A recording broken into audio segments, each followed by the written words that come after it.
నమస్తే అన్న అందరికీ నమస్కారం. కూటమి ప్రభుత్వం పైన మాజీ సీఎం వైఎస్ జగన్మోహన్ రెడ్డి గారు ఆగ్రహం వ్యక్తం చేశారు.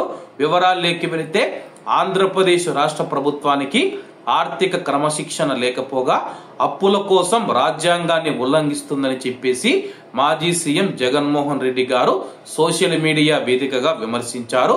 హైకోర్టులో కేసు ఉన్న బుధవారం ఏపీ ఎండిసి రెండో విడతగా ఎన్సిడి బాండ్ను జారీ చేసి 9.30% వడ్డీ రేటుతో 5,526 కోట్లను సేకరించింది.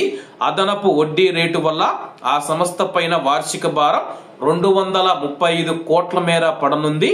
మొత్తం 2 విడతల్లో సమీకరించిన 9,000 కోట్ల కోసం కూటమి ప్రభుత్వం ఏపీడీఎంసీకి చెందిన 1,91,00,000 కోట్ల మినరల్ సంపదను తాకట్టు పెట్టేందుకు అనుమతించిందని చెప్పి ఆరోపించడం జరిగింది.